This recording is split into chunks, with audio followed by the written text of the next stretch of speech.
لە بەرامبەر کەمی و نەبوونی کارەبای نیشتیمانی هاوڵاتیان و دانیشتوانی سنووری سۆران نیگەرانی زۆریان هەیە لە کاتێکدا حکوومەتی هەرێم ماوەی 2 ساڵە هیچ بڕەسوتەمەنیەکی بەسەر هاوڵاتیان دابەش نەکردووە داواکارن لە حکوومەت لە ڕێگای پێدانی کارەبا قەرەبووی هاوڵاتیان بکاتەوە.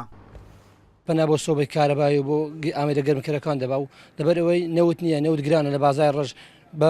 بەمی بە 160,000 دینارە و خەڵک ناتوانێت تەنانە خەڵک ناتوانێت پارەی کرێمەوەدەش بدەن 75 نان باتەوە ئەوەش لەسەر زیادکردینە سەربارەی ئەوەی موچەش نییە سەربارەی ئێستا پێشمەرگەمە 45 ڕۆژم عاشمر نەگرتیە بەڕاستی ئێستا سوبەی غازم کڕێ لە ماڵێ ژیانیشم دابین نییە ژیانی منداڵەکانشم دابین ئێستا بیانیسمە دەوامێ ناتوانم سوبەی غازەکەش پێ بکەم بەڕاستی زۆر داوا لە حکوومەتی هەرمی کوردستان کەم ئەگەر بەهانای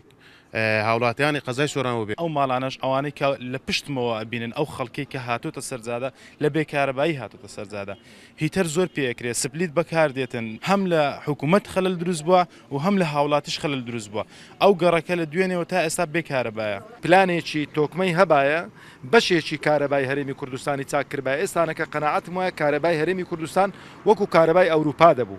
بەڵام چۆن ئەو حکوومەتە بۆ باقی سەکتەرەکانی دیکە پلانی نەبووە بۆ کارەباش بە هەمان شێوە پلانی نەبووە 5-6 ساڵ پێشی ئێستا 10 ساڵ پێشی ئێستا وعدی ئەویان بە خەڵکی هەرێمی کوردستان دابوو کە کێشەی کارەبا نێڵن لە هەرێمی کوردستان بەڵام ساڵ بە ساڵ وەزعی کارەبا خراپتر دەبێت. ساڵانە لەگەڵ هاتنی هەردوو وەرزی هاوین و زستان خواست لەسەر بەکارهێنانی کارەبا زیاد دەبێت بە تایبەتی بۆ ناوچە شاخاویەکان بە بەکارهێنانی هۆکارەکانی گەرمکەرەوە کەچی ئێستا کەمترین سەعاتی کارەبا دەدرێت بە هاوڵاتیان هاوکات ئێستا زیاتر لە 44 میلیارد دینار حکوومەت قەرزی کارەبای لای هاوڵاتیانە لەو سنوورە. هاتنی ئەو شەپۆلە سەرمایەکەوە ناوچەکەی ئێمە گرتیتەوە بە پلەیەک بارێکی زۆر کەوتۆتە سەر تۆڕەکانی کارەبا ئەگەر بەراوردی ئەو بارە بکەین لەگەر پێشی ئەم شەپۆلە ئێزگار زۆر کاریگەری بووە لەسەر تۆڕەکانی کارەبا لەسەر وێزگەکان و لەسەر هێلەکانی گواستنەوە پاشەکەوتی موسەپەی ڕەو کراوە داهات وەکو پێویستکۆ نابێتەوە قەرزێکی زۆر کەلەکە بووە لەسەر هاوبەشانی کارەبا ئەوەی لە ئێستادا تاکو ئەمڕۆژ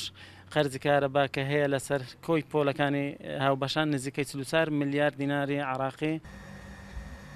بەهۆی زیادبوونی خواست لەسەر هێلەکانی کارەبا وێڕای کەمبوونەوەی ساعاتەکانی پێدانی کارەبا بە هاوڵاتیان ڕۆژانە زۆرترین کێشە و گرفت لە وێزگە و بگۆڕ و تەلە گوازراوەکانی کارەبا دروست دەبێت بەردەوامی قەیرانی دارایی شوای کردووە لە توانای حکوومەت نەبێت لە ماوەیەکی کەمدا کێشە و گرفتەکانی ئەو کەرتە چارەسەر بکات ئەمەش بۆتە جێگای نیگەرانی زۆرینەی هاوڵاتیان. ئیسماعیل عوسمان کورسات نیوز سۆران.